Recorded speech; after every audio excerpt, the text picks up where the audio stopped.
Oh, hello. Hi, this is davidji. And this week in Life Tools, we've been talking about the concept of abundance consciousness and poverty consciousness. It's like, what does that even mean? Well, we know what it means.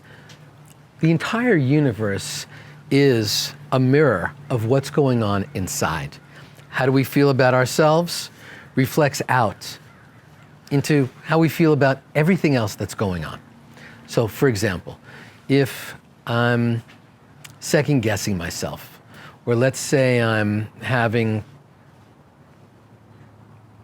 regrets about a particular activity or behavior or something along those lines, that's going to ripple out into the world around me. If I'm not fully present here, then when I'm checking other stuff out, I'm not going to be fully present with that as well.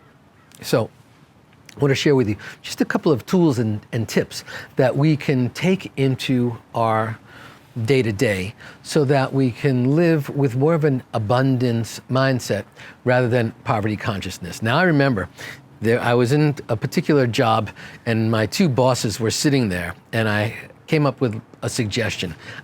I don't know, maybe the suggestion wasn't really a good one, but I was really passionate about it and I was really excited about it. And I was like, we should definitely do this. And they both shot it down instantly without even, maybe there was like a second and a half beat between the moment my words ended and their no. And I said, you guys just have such a poverty consciousness. And they both got so irritated and so annoyed that they both barked back at me, no, we don't. And I was like, yeah, you do. And it took us a couple of weeks, the three of us, to get over that one because they were so offended. So I guess when you tell someone that, oh, you have a poverty consciousness, it's different than what you're feeling inside. So I want to suggest, I'm not saying you have a poverty consciousness, but I want to suggest that there are times throughout the course of the day, the week, the month, and maybe a lot of times when we're not really feeling it, we're feeling less than, or there's a lack mentality that's going on inside of us, like an Eeyore kind of mindset, or a wah, wah, and we're seeing the world in that same light. It's impossible for us to truly feel magnificence and abundance pouring out of us and not see it every place we look. In the ancient wisdom traditions, there's actually a higher state of consciousness. It's the sixth state of consciousness, known as divine consciousness. And this, of course, is like there's waking state, and then dreaming state, and then sleep state, and then glimpsing the soul, Atmadarshan Turiya, that moment where we're like in stillness and silence, where we're connecting. Then there's cosmic consciousness. And then above that, on the way to unity consciousness, is this sixth state of consciousness known as divine consciousness. And that's where you start to see God in everything.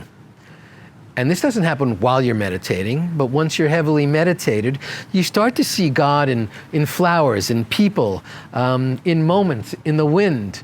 You know, it just got a little chilly here, and I suddenly felt like a cold breeze coming in off the ocean. And I was like, how beautiful is that? And I could have went, it's cold. How annoying. You know, so like, how do you want to see the world? How do we want to interpret each moment that's coming into you? So of course it's a self-worth issue. When I'm not feeling great, that's when I'm going like, oh, look, can you believe her shoes? Or like, oh my God, let me find the faults in that thing. You go to someone's house, you spend 2 hours there, you come home. You could either say, wow, how generous. I'm so grateful. What a beautiful meal. They have a really lovely space. Food was, I don't know, I never cooked that stuff, but it tasted pretty good. Felt really life-affirming. Love the coziness of the place. Or you could say, can't believe they served that to us. My God, that was like virtually inedible. And what's with that tiny little room that they call the living room? And what, you can just like make lists like, did you see when they were bickering back there? So we can always like find the faults or find the miracles, and certainly celebrate its grievance or miracle.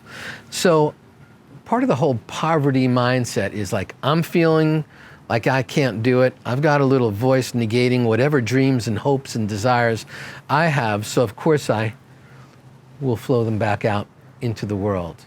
An abundance mindset is when I realize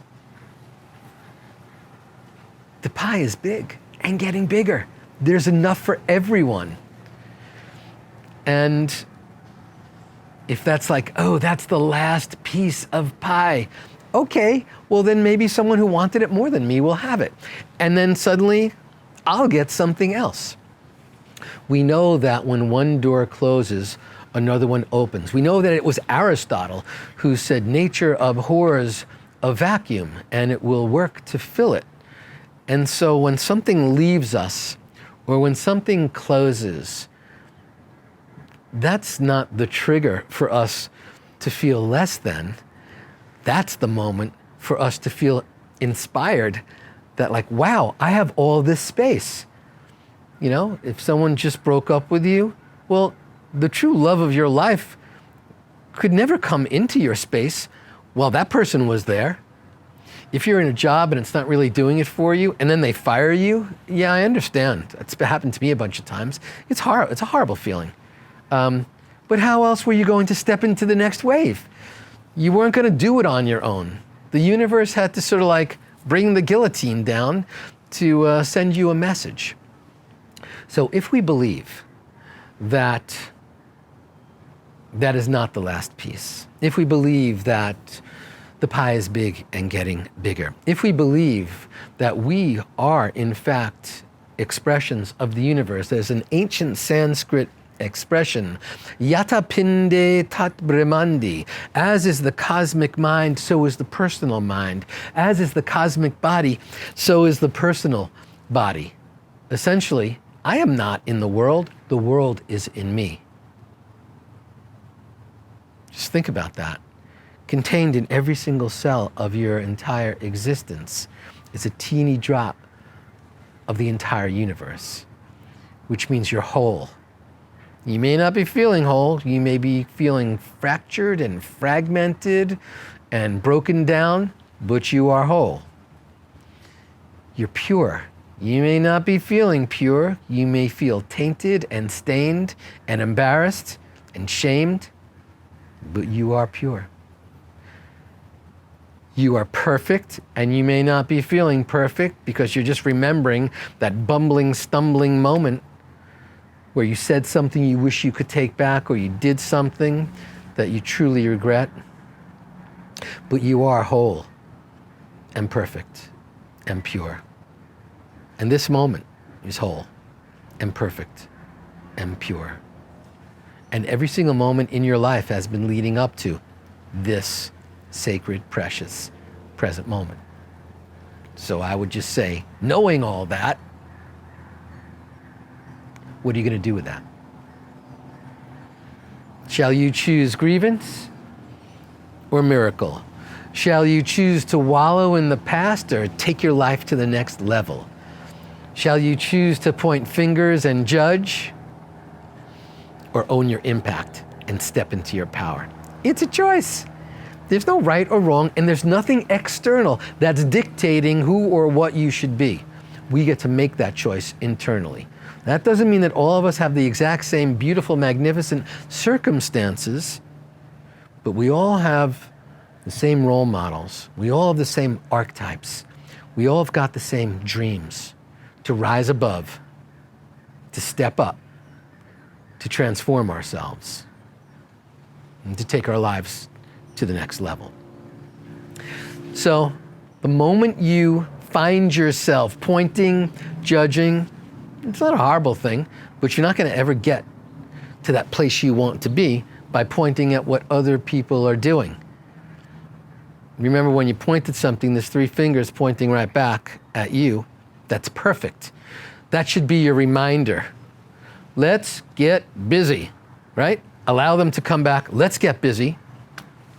Or as the great sage Andy Dufresne said in The Shawshank Redemption,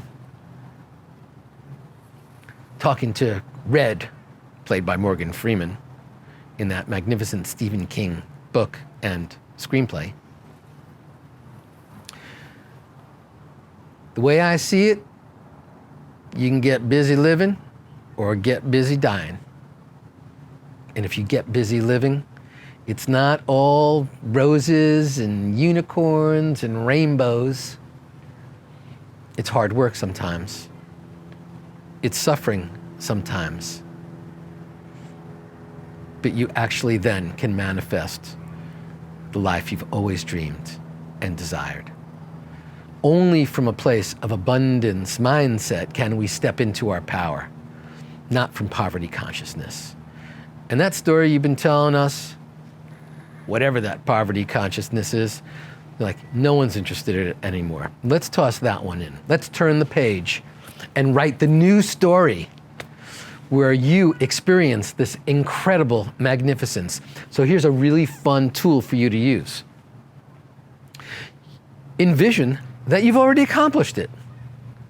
And say it in the past tense. Talk about it as if it's a memory. Remember that time you fell in love and your life was changed forever? Remember that time you found $1 million bill on the sidewalk? Remember that time you got the dream job? Remember that time you truly stepped into your power, chose miracle, and let go of that grievance mindset?